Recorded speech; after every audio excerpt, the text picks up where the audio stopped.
pouquinho sobre o perfil, né, de Barroso. Ele citou ali alguns pontos, falou sobre as polêmicas que ele já se envolveu. A gente relembrou algumas aqui, como, por exemplo, perdeu Mané, não a mola. Ele foi abordado por um manifestante em Nova York que questionava a segurança das urnas eletrônicas naquele calor da disputa eleitoral do ano passado. E ele não aguentou e falou, perdeu Mané. Vamos assistir. Não vai deixar o código-fonte ser exposto? O Brasil precisa dessa resposta, ministro. Todo respeito. Por favor, Barroso, responde pra gente. Perdeu, Mané, numa mola. É sério. Esse daí virou meme, né? Esse daí foi... Ele realmente... É o que a gente falou ontem, né? Pensa antes de publicar. Ele não pensou antes de falar. Saiu com... Perdeu, Mané, e foi. Bom, nos ataques do 8 de janeiro, a frase pichada também, e aí essa frase, né, no 8 de janeiro, a frase foi pichada lá na fachada do Supremo Tribunal Federal, até como uma resposta a ele, né? E aí o Barroso depois ainda ironizou o erro gramatical do pichador, ele falou sobre isso. Ministro, um dos principais atos de vandalismo e mais presentes aqui no STF foi a pichação Perdeu Mané. Você se arrepende de ter falado essa frase em algum momento? Eu me arrependo muito que eu perdeu o Mané com L ali. Isso sim é de lascar, viu? É muito bom isso, né, Josias? Esse jeito, ele tem um humor assim, né? Ele tem, não tem?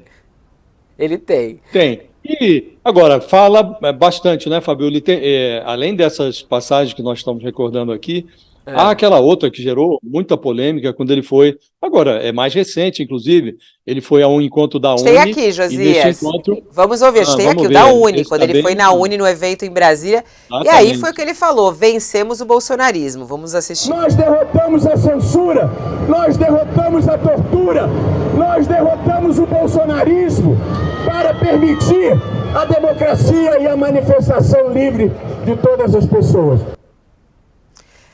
E aí ele fala, derrotamos o bolsonarismo, né?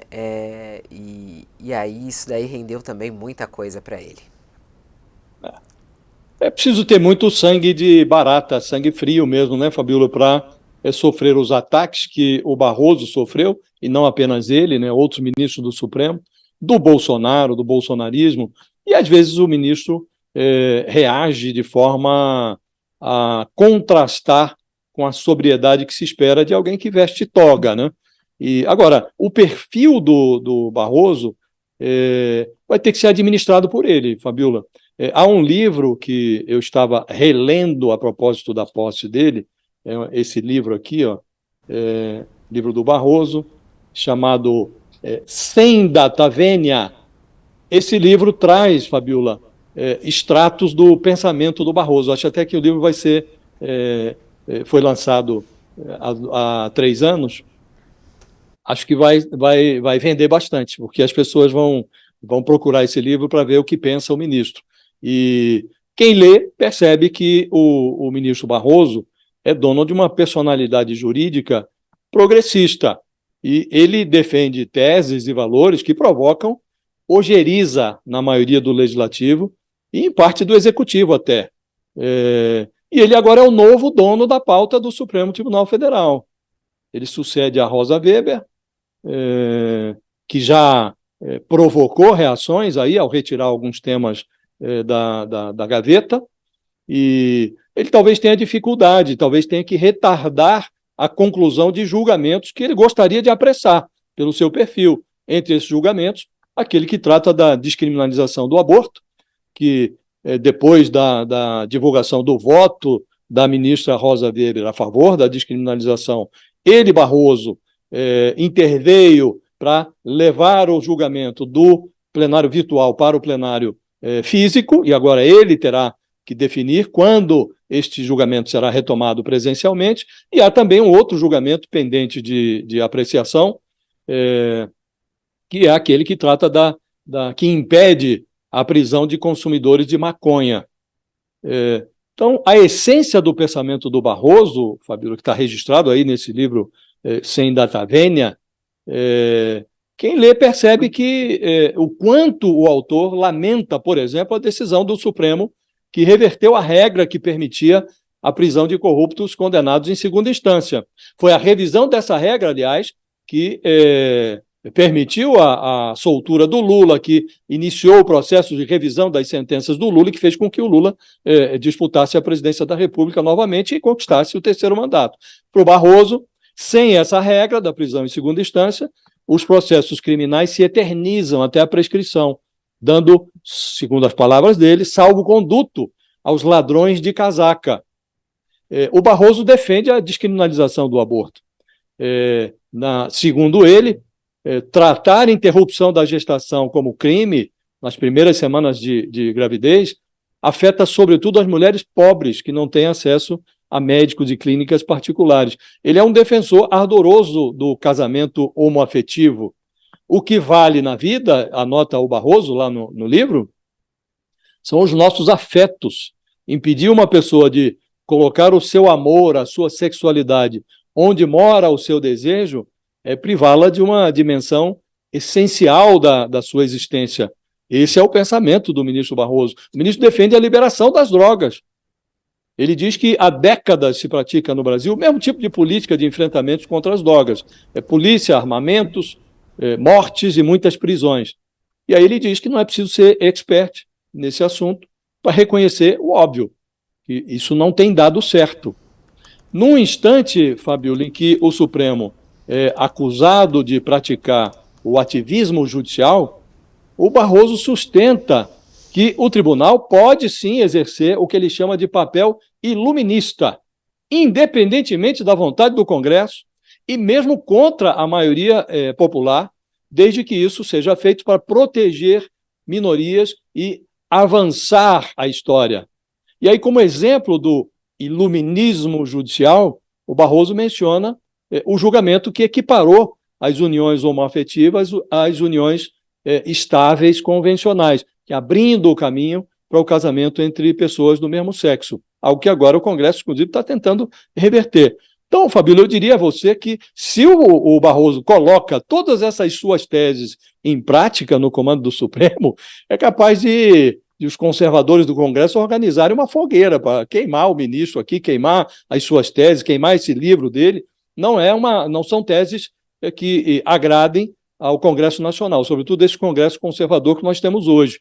Acho que ele vai ter que administrar, Fabíola, os seus desejos com a pauta do Supremo, porque ele não no Supremo, o presidente não tem poder de mando. Ele é um coordenador do funcionamento da Suprema Corte. Então ele vai ter que administrar os seus desejos com as conveniências do tribunal, Fabíola.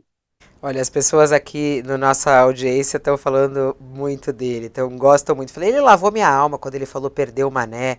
Aí tem gente que fala assim, é um grande juiz, é um juiz com sangue, por conta das falas dele. Aliás, o perfil feito pela Carol Brígido e Paulo Roberto Neto está muito bom na nossa página. Aqui eles contam bastante sobre o ministro Luiz Roberto Barroso e até essa frase dele, né? Acordo todos os dias pensando, o que será que estão dizendo de mim hoje?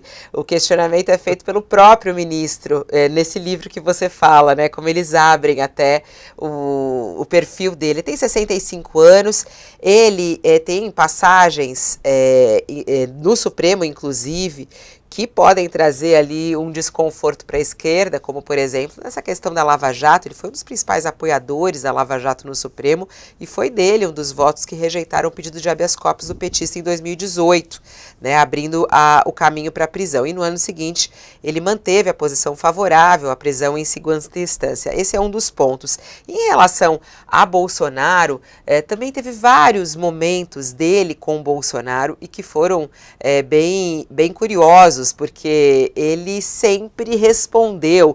Ele foi chamado de idiota por Bolsonaro, né? O Bolsonaro xingou ele algumas vezes. E aí Barroso, para responder, divulgou em suas redes dicas de pensamentos, que é um hábito que ele tem. Todas as sextas-feiras ele coloca lá pensamentos. E aí quando o Bolsonaro chamou ele de idiota, ele respondeu, abre aspas, quando um homem de bem responde um insulto com outro insulto, ele permite que o mal vença. Não é preciso responder, o mal consome a si mesmo. Aí de quebra ele sugeriu uma música, Cálice, de Chico Buarque. E quando a gente abre o perfil do Barroso no X, né, que é no Twitter, vamos mostrar aqui, ó, o último que ele colocou. Ele gosta de falar com o público dele assim, ó, para o final de semana. Um livro, O Amor nos Tempos do Cólera, do Gabriel Garcia Marques, uma poesia, História Antiga, de Raul Leone, e uma música, Eduardo e Mônica, do Legião Urbana. Ele tem, toda sexta-feira ele coloca isso. Sempre um livro, uma música, uma poesia, e assim ele se comunica com o seu público, mostrando um pouco do perfil dele. Agora tem essa questão da relação dele com Lula, né? Ele foi indicado por Dilma Rousseff justamente pelas questões que você trouxe aí, né? Desse pensamento progressista dele em relação às mulheres, em relação à causa ambiental. Foi aí a indicação dele, né? Aí tem a questão dele com Lula, já que ele foi alguém que apoiou num primeiro momento a Lava Jato. A gente no UOL Entrevista, quando ele participou aqui, perguntamos a ele sobre essa questão da relação dele com Lula. Vamos ouvir o que ele disse. As relações entre o Supremo e o presidente da República têm que ser relações institucionais e civilizadas. Deixa eu dizer, o Supremo, como os tribunais constitucionais em todo o mundo, Carolina, eles interpretam a Constituição. A Constituição existe para institucionalizar e limitar o poder.